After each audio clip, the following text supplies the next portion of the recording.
بسم الله الرحمن الرحيم. الحمد لله والصلاة والسلام على رسول الله صلى الله عليه وسلم. اما بعد.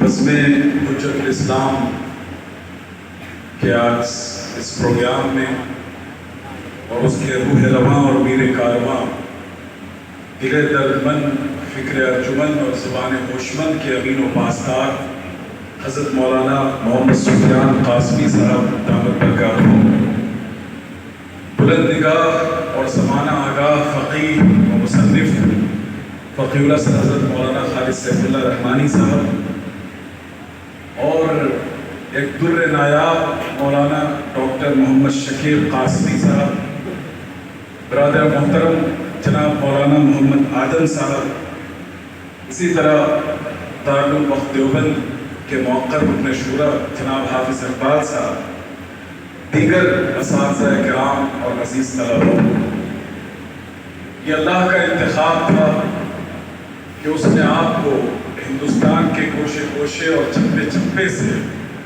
منتخب کر کے دیوبند اور دارالعلوم دیوبند کی آغوش میں پہنچایا۔ اس بات پر آپ اللہ کا جتنا شکر ادا کرے کم ہے۔ یہ سرمایہ فخر بھی ہے اور سرمایہ شکر بھی۔ حقیقت یہ ہے کہ 150 سال سے زمین کا رشتہ عرش سے، اللہ کے عرش سے وابستہ ہے۔ یہ نسبت کوئی معمولی نسبت نہیں ہے، اور اگر اس کے پس منظر پر غور کریں تو آپ کو اندازہ ہوگا کہ اس کے پیچھے امام محمد قاسم نانوتوی کے اخلاص کی وہ توانائی اور طاقت کا فرما ہے کہ جس نے اس پودے کو شجر ثمردار اور سایہ دار بنایا اور جس کی شاخیں دنیا کے چپے چپے تک پہنچی۔ دور حاضر کے بہت بڑے محدث ہیں، اور اتفاق سے انہیں میں لے کر دارالوقت حاضر ہوا تھا، علامہ شیخ محمد عبامہ حفظہ اللہ۔ مدینہ منورہ میں جب میں زیر تعلیم تھا تو ان سے بڑی راہ و رسم تھی۔ وہ اکثر ایک جملہ کہا کرتے تھے اپنی مجلس میں، وہی امانت آپ تک منتقل کرنا چاہتا ہوں۔ حضرت شیخ فرماتے تھے کہ الاخلاص یصنع العجائب، اخلاص کے ذریعے سے عجوبہ روزگار چیزیں وجود میں آتی۔ اگر آپ اس کی مثال دیکھنا چاہتے ہیں تو امام بخاری رحمۃ اللہ علیہ رات کی تاریکی میں اور چاند کی روشنی میں بیٹھ کر جس کتاب کو لکھ رہے تھے، جس کے بارے میں کہا کہ وَصَنَّفْتُ هَذَا الْكِتَابَ فِي اللَّيَالِي الْمُظْلِمَةِ، چاند کی راتوں میں بیٹھ کر میں چاند کی روشنی میں اس کتاب کو لکھتا تھا۔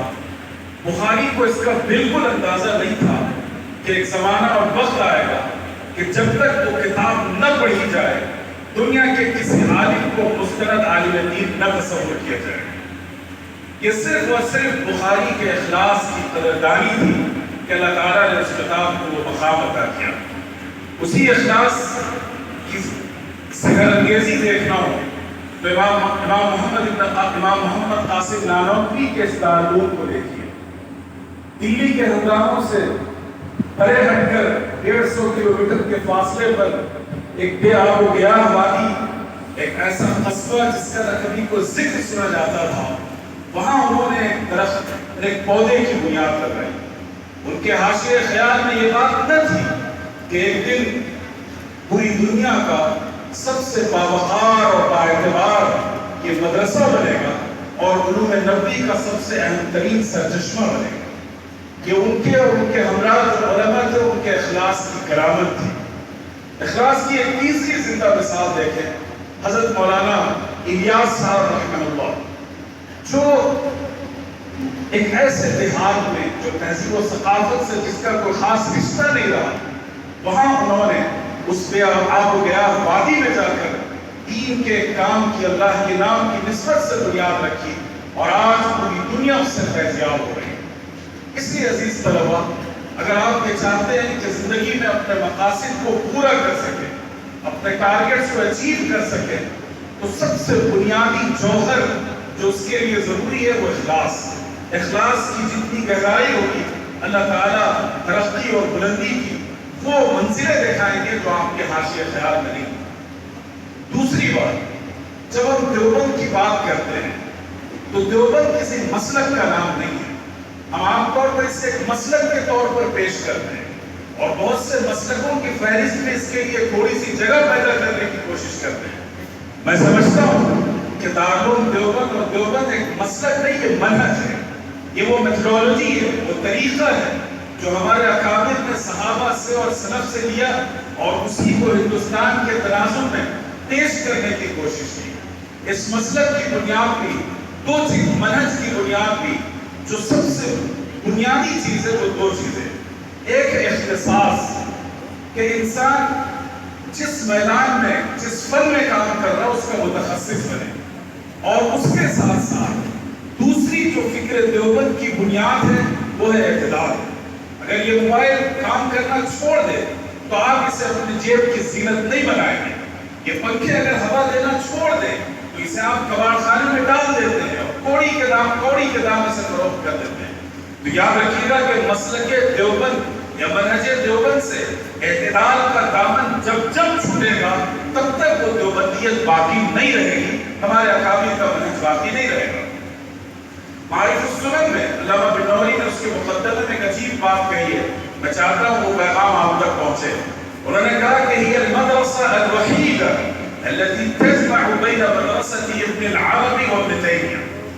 دنیا میں یا تو ابن تیمیہ کے ماننے والے ہیں اور کچھ علوم سے کام لیتے ہیں اور وہ لوگ امام ابن عربی کی تکفیر کرتے ہیں، اور ایک طبقہ ہے جو ابن عربی کو مانتا ہے، ان کی تعظیم و تکریم کرتا ہے اور وہ ابن تیمیہ کی تکفیر کرتا ہے۔ لیکن پوری دنیا میں اس آسمان کے نیچے یہی وہ اعتدال پسند درسگار اور دانشگاہ ہے جس نے ابن تیمیہ کا بھی احترام کیا اور ابن عربی کا بھی احترام کیا، اور خذ ما صفا ودع ما کبر کے اصول پر قائم رہتے ہوئے دونوں مدرسوں سے پوشیدگی کی۔ یہ علماء دیوبند کا اعتدال اور ان کا امتیاز ہے۔ اور آج کے دور میں جو افراط و تفریط کا دور ہے، تعصب اور تنگ نظری اور تحزب کا دور ہے، اس دور میں فکر دیوبند کی پہلے سے زیادہ اہمیت ہے۔ اس لیے علماء دیوبند کی کتابیں امام قاسم نانوتوی ہیں، علامہ رشید احمد گنگوہی ہیں، حضرت مولانا اشرف علی تھانوی ہیں، اور پھر حضرت مولانا قاری محمد طیب صاحب ہیں، علامہ انور شاہ کشمیری ہیں۔ یہ وہ لوگ تھے جو فکر دیوبند کے ترجمان اور پاسدار تھے، ان کی کتابوں کو پڑھنے کی کوشش کی۔ اردو شروحات اور تقریر، شعلہ بیان اور جگر پھاڑ تقریریں تو بڑی دلچسپی سے پڑھتے ہیں، لیکن جو اصل آپ کا مرجع اور مصدر ہے اس سے وابستہ ہوئی۔ تیسری بات، قدیم زمانے میں کسی مدرسے سے فارغ ہونا، عالم دین ہونا ایک شرف کی بات تھی، اعتزاز اور اعزاز کی بات تھی۔ زمانہ بدل گیا، زمانے کے رویے بدل گئے۔